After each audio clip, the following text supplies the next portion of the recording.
सगळ्यांचं शिवसेनेमध्ये आणि मातोश्रीमध्ये स्वागत। निवडणुकांचा सीझन चालू आहे। निवडणुकीमध्ये गडबड घोटाळा सुद्धा चालू आहे आणि यावेळेला पहिल्या प्रथम आपण ज्या निवडणुका अनुभवतो आहोत तो अनुभव फार वाईट आहे। म्हणजे नगर परिषदा, पंचायत, जिल्हा परिषद, महापालिका, पालिका या सगळ्या निवडणुका येत्या 31 जानेवारीच्या आत ह्या असं सर्वोच्च न्यायालयाने निर्णय जरूर दिलेला आहे, आदेश जरूर दिलेला आहे। पण अजूनही मुंबई आणि इतर शहरातल्या मतदार याद्यांमध्ये जो प्रचंड घोळ आहे त्या घोळाबाबत तसं कोणीच बोलत नाही आहे। त्याच्याबद्दल सुद्धा सर्वोच्च न्यायालयाने लक्ष द्यायला पाहिजे, स्वतःहून लक्ष द्यायला पाहिजे। जसं काही ठिकाणी अगदी भटक्या कुत्र्यांच्या बाबतीत असेल, इतर विषयांमध्ये असेल, सर्वोच्च न्यायालय स्वतःहून लक्ष घालतं, तसा हा लोकशाहीचा विषय आहे। त्याच्यामध्ये सर्वोच्च न्यायालयाने स्वतःहून लक्ष घातलं पाहिजे की या मतदार यादींमधला जो घोळ आहे त्या घोळाबाबत आपण काय करता आहात आणि तो घोळ जोपर्यंत निस्तरत नाही तोपर्यंत निवडणुका घेऊ नका, असं मला असं वाटतं विनंती सर्वोच्च न्यायालयाला आम्हाला करायला पाहिजे। मात्र हे एका बाजूला आहे, दुसऱ्या बाजूला सत्ताधाऱ्यांमध्ये जी काय मारामारी सुरू आहे, म्हणजे आत्तापर्यंत आपण इतर राज्यांमध्ये हे असे प्रकार होता ते ऐकत होतो। बंदुका निघत होत्या, मारामाऱ्या होत होत्या, हाणामाऱ्या होत होत्या। आता बूथ कॅप्चरिंगच्या ऐवजी अख्खी निवडणूक कॅप्चर करण्याचा हा उद्योग सुरू झालेला आहे। आणि हा जो काय चाललेला आहे कारभार, म्हणजे सत्ता पिपासूपणा, हा जनतेच्या हिताचा नाही आहे। स्वतःच्या पक्षाची किंवा स्वतःच्या लोकांची सगळी काय करायची, घरं भरायची ह्या दिशेने वाटचाल सुरू आहे। आणि अशा वेळेला आपण सगळे सुजाण, मी म्हणेन नुसते राजकारणी म्हणून नव्हे तर सुजाण नागरिक आता शिवसेनेकडे येत आहात, कारण जनतेला आता शिवसेना हा एकमेव प्रकाश दिसतोय जिच्या हातामध्ये मशाल आहे। तर तुमचं सगळ्यांचं मी शिवसेनेमध्ये स्वागत करतो आणि तुम्हाला सगळ्यांना मी शुभेच्छा देतो। काही विषय आहेत। सोमवारपासून विधिमंडळाचं हिवाळी अधिवेशन सुरू होतं आहे आणि बहुधा हा अत्यंत दुर्मिळ असा प्रसंग आहे की दोन्ही सभागृहाला विरोधी पक्ष नेता नाही। तर या अधिवेशनाआधी किंवा या अधिवेशनाच्या काळात विरोधी पक्ष नेत्याची जी तुमची मागणी आहे त्यावर दोन गोष्टी आहेत, एक विरोधी पक्षनेते पदाचं आणि दुसरं उपमुख्यमंत्रीपद। कारण विरोधी पक्षनेते पद हे त्यांनी द्यायलाच पाहिजे, त्याबद्दल आम्ही पहिल्याच अधिवेशनामध्ये मागणी केली होती। 1 वर्ष होऊन गेलं, एका वर्षात सरकारने काहीही केलं नाही आहे जाहिरातींशिवाय, आणि तरी देखील 1 वर्ष झाले। या एका वर्षामध्ये सभागृहामध्ये कदाचित आपल्या विधिमंडळाच्या इतिहासात पहिला प्रथम असा काळ आला असेल की दोन्ही सभागृहाला विरोधी पक्षनेते नाही आहेत। एक तर विरोधी पक्षनेते पदाला हे सरकार का घाबरते?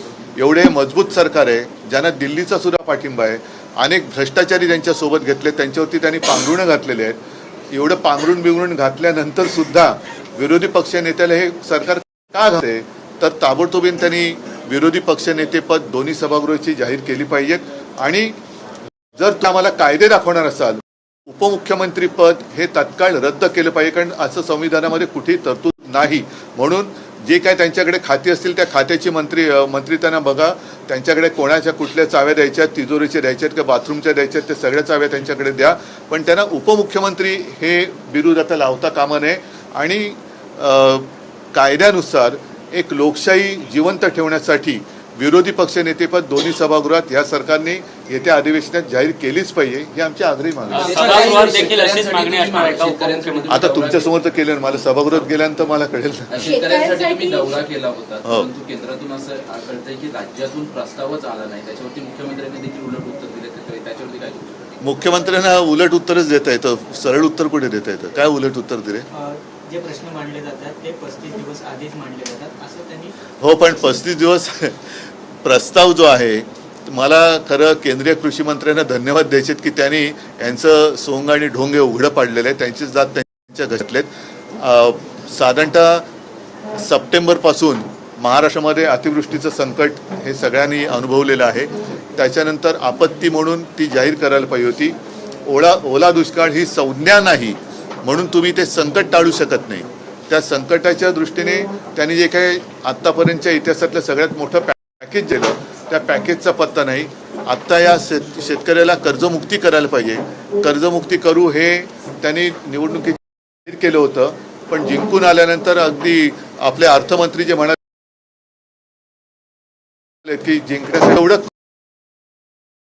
खोटं बोलणारं सर प्रस्तावच पाठवलं नव्हतं, आणि प्रस्ताव पाठवला नाही हे जाहीर झाल्यानंतर हे लोकांना कळल्यानंतर घाईघाईने आत्ता गेल्या महिन्याच्या शेवटच्या आठवड्यामध्ये प्रस्ताव पाठवला. आता तो प्रस्ताव गेल्या काही दिवसांपूर्वी गेलेला आहे. त्याच्यावरती अभ्यास कधी होणार, केंद्राची कमिटी कधी येणार, मग तिथून तिथली तिजोरीची चावी कोणाकडे, त्या तिजोरीतनं राज्याच्या तिजोरीत पैसा कसा येणार, आणि त्या राज्याच्या तिजोरीतनं माझ्या शेतकऱ्याच्या खात्यात पैसा कधी जाणार, याच्याबद्दल काहीच मुख्यमंत्री बोलत नाहीये. बाबासाहेब आंबेडकर यांचं एक मिनिट थांबा, एक विषय करा ना.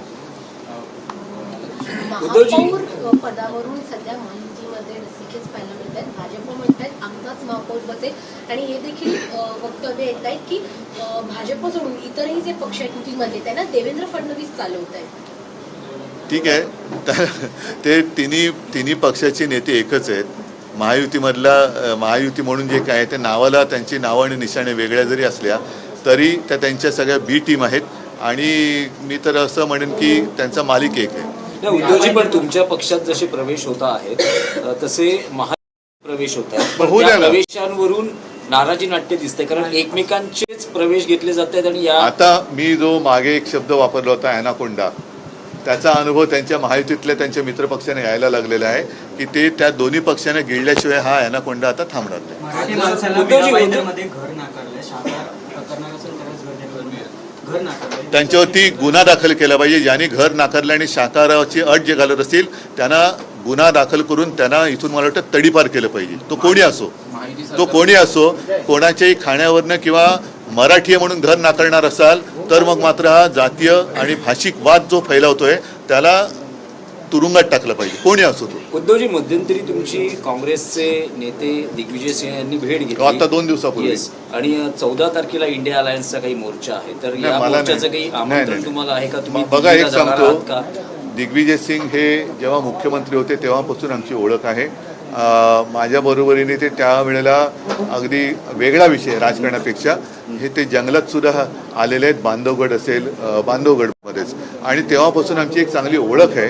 बऱ्याच वर्ष नंतर ते घरी आले. मला वाटतं 2 दिवस ते मुंबईत होते, आणि त्यांचा निरोप आला की मी भेटू इच्छितो. म्हटलं या घरी. तर असं त्याच्याकडे लगेच राजकारणाच्या नजरेने बघण्याची गरज नाही.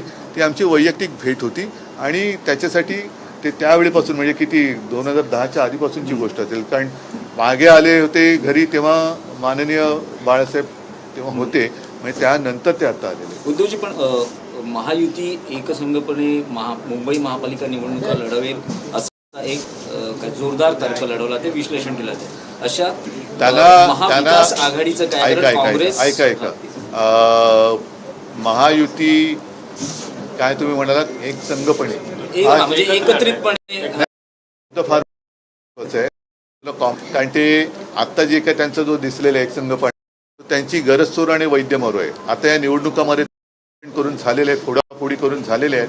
महापालिकेत त्यांना काही करून कब्जा पाहिजे, आणि कब्जा मिळवण्यासाठी ते कोणत्याही थराला जाऊ शकतात. तो थर त्यांनी यावेळेला दाखवलेला आहे. सर, महायुती सरकारला 1 वर्ष बरं ऐका, पूर्ण माझं झालेलं काय म्हणणं की आहे. आता हे प्रवेश झालेत. देवेंद्र फडणवीस रिपोर्ट कार्ड मागत होते प्रत्येक मंत्र्यांचं. तुम्ही त्यांचं रिपोर्ट कार्ड काय सांगू शकता? 1 वर्ष पूर्ण झाले. त्यांना खरं म्हणजे सरकारला रिपोर्ट केलं पाहिजे. रिपोर्ट कसले मागतात? चला, जय महाराज. चला.